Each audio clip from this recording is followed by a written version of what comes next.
গৰিমা শইকীয়া গাৰ্গে স্পষ্টভাৱে কৈছে যে ভাগৰুৱা জুবিনক সাগৰত নামিবলৈ দিব নালাগিছিল সিদ্ধাৰ্থ শেখৰহতে মানা কৰিব লাগিছিল কিন্তু মানা নকৰিলে সেই কাৰণে আমি এই বেয়া খবৰটো পালো গৰিমা শইকীয়া গাৰ্গে স্পষ্টভাৱে আজি মন্তব্য কৰিছে যথেষ্ট ভাগৰুৱা দেখা গৈছে মহিলাগৰাকী কিন্তু তেওঁ তাৰ মাজতে এটা কথা ক'লে সকলোৱে বিচাৰি আছিল গৰিমা শইকীয়া গাৰ্গে সিদ্ধাৰ্থ শৰ্মা শেখৰজ্যোতি গোস্বামী শ্যামকানু মহন্ত সন্দীপন গাৰ্গ সিংগাপুৰ অসম এছ'চিয়েশ্যনৰ মানুহসকলৰ বিষয়ে কি ক'ব কাৰণ অসমৰ ৰাইজে অভিযোগ উত্থাপন কৰিছে 9 তাৰিখৰ দিনটোত গৰিমা শইকীয়া গাৰ্গ জুবিন গাৰ্গৰ ভগ্নী পামী বৰঠাকুৰ খুৰাক মনোজ বৰঠাকুৰে এখন এজাহাৰ দাখিল কৰিছিল এজাহাৰখনত স্পষ্টভাৱে কৈছিল যে এই যি সিংগাপুৰলৈ যিসকল লোক জুবিন গাৰ্গৰ লগত গৈছিল সকলোৰে নাম এজাহাৰত উল্লেখ কৰা হৈছিল কিন্তু আজি গৰিমা শইকীয়া গাৰ্গে কেইটামান ডাঙৰ ডাঙৰ কথা কৈছে যিকেইটা কথা শুনিলে গম পোৱা যায় যে হয় জুবিন গাৰ্গক এই লগত যোৱা সকলে মৃত্যুৰ মুখলৈ ঠেলি দিছিল জানিছিল জুবিন গাৰ্গক সাগৰৰ পাৰলৈ নিব নালাগে জুবিন গাৰ্গ ভাগৰুৱা আৰু আটাইতকৈ ডাঙৰ কথা গৰিমা বয়ে কৈছে যে 18 তাৰিখৰ নিশা যিদিনাখন আমি শেষৰটো ভিডিঅ' এগৰাকী সংগীত শিল্পীৰ সৈতে জুবিন দাই শেষবাৰৰ কাৰণে টিয়াৰ্স ইন হেভেন্স গানটো গাইছিল আৰু তাৰ পাছত সেই মহিলাগৰাকীয়ে যি নো ওমেন নো ক্ৰাই গানটো গাই আছিল তেতিয়া জুবিন গাৰ্গে বহি সেই গীতটো শুনি আছিল আৰু গৰিমা শইকীয়া গাৰ্গে সেই কথাটোৱে কৈছে সেই দিনা 18 তাৰিখৰ দিনাখন জুবিন গাৰ্গৰ লগত গৰিমা বয়ে শেষবাৰৰ কাৰণে কথা পাতিছিল কিন্তু সেই পাৰ্টিটোৰ কথা পাৰ্টিটোৰ কথা গৰিমা বক জুবিন গাৰ্গে কোৱা নাছিল আৰু গৰিমা বয়ে এইটো কথা কৈছে যদিহে জুবিন গাৰ্গে আগতেকৈ জানিলেহেঁতেন তেন্তে তেওঁ সেই কথাটো গৰিমা বক ক'লেহেঁতেন কাৰণ জুবিন গাৰ্গে এনেকুৱাবোৰ পাৰ্টিলৈ গৈ ভাল পায় বা এনেকুৱা ধৰণৰ ফূৰ্তি বা সাগৰৰ পাৰত এনেকুৱা ধৰণৰ অনুষ্ঠানলৈ গৈ ভাল পায় কিন্তু গৰিমা বক জুবিন গাৰ্গে কোৱা নাছিল মানে সেই যিটো পাৰ্টি যিটো সাগৰৰ পাৰত হৈছিল সেই পাৰ্টিটো কিন্তু তাৎক্ষণিকভাৱে কোনোবা মানুহে বনাইছিল আৰু জুবিন গাৰ্গক তালৈ লৈ গৈছিল সেই কথাটো গৰিমা বায়ে ক'ব বিচাৰিছে লগতে কৈছে ভাগৰুৱা জুবিন গাৰ্গক সাগৰত নমাই দিব নালাগিছিল সিদ্ধাৰ্থ শৰ্মা শেখৰ গোস্বামীয়ে বাধা দিব লাগিছিল কাৰণ তেওঁলোক অনবৰতে জুবিন গাৰ্গৰ কাষত থাকে জুবিন অনুষ্ঠানৰ বাবে সিংগাপুৰলৈ গৈছিল ইয়ট পাৰ্টিৰ কোনো পূৰ্ব পৰিকল্পনা নাছিল আগনিশা ইয়ট পাৰ্টিৰ কথা কোৱা নাছিল জুবিনে শুই ভাল পাইছিল কিন্তু সেইদিনাখন জুবিনক শুবলৈ দিয়া হোৱা নাছিল পানী জুইৰ পৰা আঁতৰ থাকিব লাগে বুলি সিদ্ধাৰ্থই জানিও জুবিন গাৰ্গক সাগৰৰ পাৰলৈ লৈ গৈছিল আৰু লগতে জুবিন গাৰ্গৰ মৃত্যুৰ ন্যায় লাগিবই বুলি গৰিমা শইকীয়া গাৰ্গে দাবী কৰিলে আৰু যি দাবী সমগ্ৰ অসমবাসীয়ে এই 11টা দিন কৰি আহিছে আজি গৰিমা শইকীয়া গাৰ্গে স্পষ্টভাৱে কৈছে আৰু যি আৰ্থিক লেনদেন জুবিন গাৰ্গৰ টকাৰ যি লেনদেন সিদ্ধাৰ্থ শৰ্মা লগতে টাৰছেম মিত্তালে লুটিপুটি জুবিন গাৰ্গক খালে সেই সন্দৰ্ভতো গৰিমা শইকীয়া গাৰ্গে এটা মন্তব্য কৰিছে যে জুবিনে আৰ্থিক বিষয়ত মোক সোমাবলৈ মানা কৰিছিল জুবিনৰ ব্যৱসায়ৰ কথা মাজত মই সোমোৱা নাছিলো সকলো সিদ্ধাৰ্থতে চাইছিল গৰিমা শইকীয়া গাৰ্গৰ বিস্ফোৰণ আৰু এই কথাটো আমি কৈ থকাৰ দৰে তেওঁলোকৰ পৰিয়ালৰ মানুহসকলেও কৈছে যে লগত যোৱা সিদ্ধাৰ্থ শৰ্মা শেখৰজ্যোতি গোস্বামী সন্দীপন গাৰ্গ এনেকুৱা একাংশ লগতে সিংগাপুৰ অসম এছ'চিয়েশ্যনৰ তন্ময় ফুকন অভিমন্যু তালুকদাৰ এনেকুৱা কিছুমান মানুহৰ ভুলৰ কাৰণেই জুবিন গাৰ্গৰ এই দুৰ্ঘটনাটো সংঘটিত হ'ল গৰিমা শইকীয়া গাৰ্গৰ মন্তব্য আহিছে শুনাব বিচাৰিছো আপোনালোকক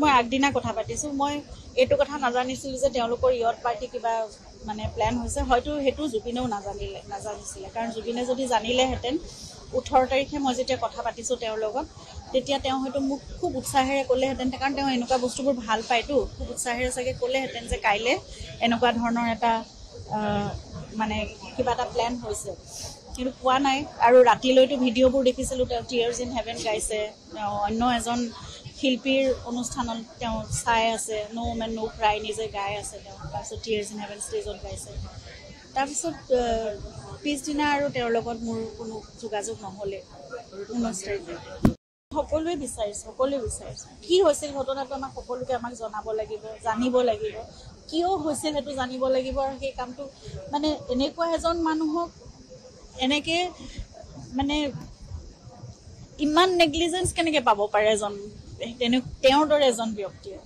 গতিকে সেইখিনি উত্তৰ আমাকো লাগিব সেই ন্যায় আমাকো লাগিব আৰু উচিত তদন্ত হ'ব বুলিও আশা কৰিছোঁ আস্থা ৰাখিছোঁ সম্পূৰ্ণ বিশ্বাসেৰে কৈছোঁ উচিত তদন্ত হওক আমি সকলো কথা জানিব লাগিব নাই মোক একো জনোৱা নাই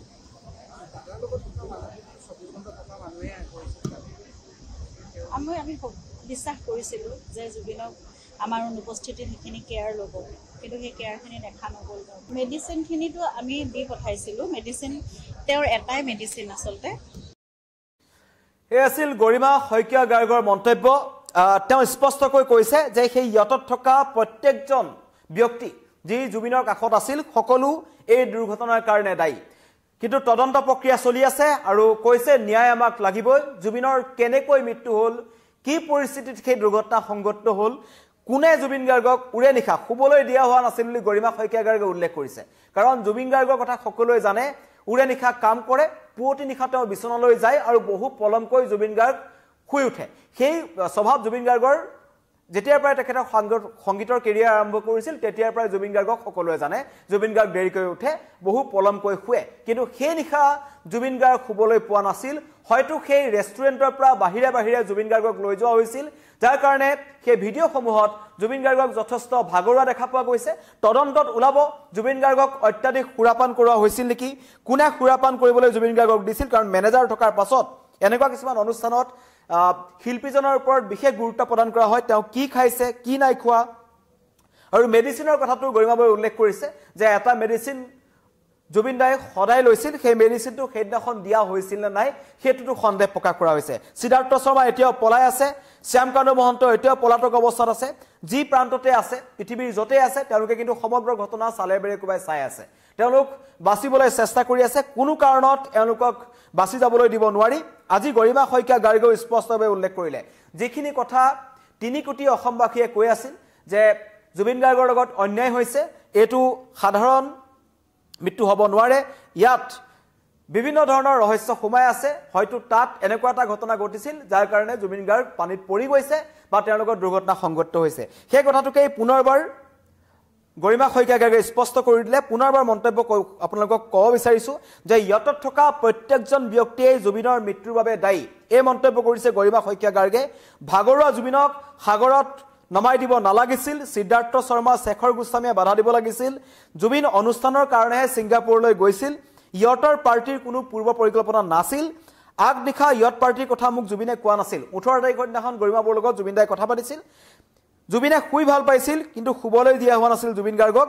পানীৰ জুইৰ পৰা আঁতৰত থাকিব লাগে বুলি চিকিৎসকে জনাইছিল সিদ্ধাৰ্থ শৰ্মাক। তাৰপিছতো চূড়ান্ত অকমন্যতাৰ পৰিচয় দি সিদ্ধাৰ্থ শৰ্মাই জুবিন গাৰ্গক লৈ গৈছিল সাগৰৰ পাৰলৈ। আৰু গৰিমা শইকীয়া গাৰ্গে কান্দি কান্দি ভাগৰি পৰিছে। তেওঁ কৈছে, মোৰ কাষত মানৱৰূপী ভগৱান আছিল, কিন্তু মই এতিয়াহে অনুভৱ কৰিছোঁ যে জুবিন মানৱৰূপী ভগৱান আছিল বুলি গৰিমাবাই এতিয়া উল্লেখ কৰি আছে। কাৰণ তেখেতৰ কাষত ইমানেই মানুহ আহিছে, গুণমুগ্ধসকলক দেখি পৰিয়ালটোৱে অধিক অনুভৱ কৰিছে জুবিন গাৰ্গ নামৰ সত্তাটোক।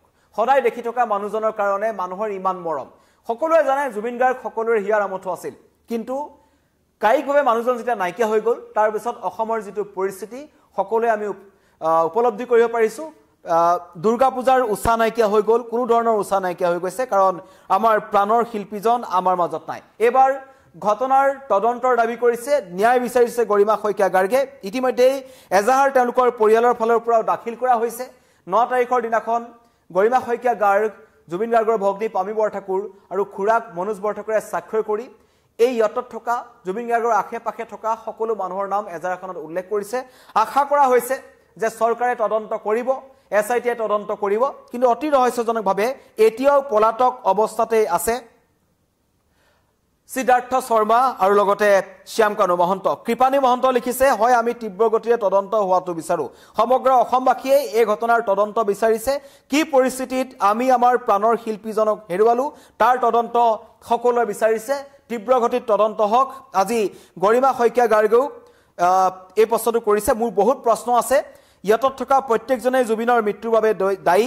আদ্য শ্ৰাদ্ধৰ দিনকেইটা যোৱাৰ পাছত হয়তো গৰিমা শইকীয়া গাৰ্গে পুনৰ ক'ব বহু কথা। আৰু লগতে কৈছে, জুবিন থাকিলে 6 মাহৰ ভিতৰত আমাৰ ঘৰটো সম্পূৰ্ণ হ'লহেঁতেন, কিন্তু এতিয়া কিমান সময় লাগিব আমি নাজানো, কাৰণ তেওঁৰ সপোন আমি পূৰণ কৰিবলৈ চেষ্টা কৰিম। এয়া অত্যন্ত এটা দুখৰ কথা যে জুবিন গাৰ্গৰ অবৰ্তমানত গৰিমা শইকীয়া গাৰ্গে কিছুমান কথা কৈছে, যিবোৰ কথা শুনি প্ৰত্যেকজন জুবিন অনুৰাগীৰ চকুপানী ওলাই আহিছে। গৰিমা শইকীয়া গাৰ্গে তদন্তৰ দাবী কৰিছে, ন্যায় বিচাৰিছে।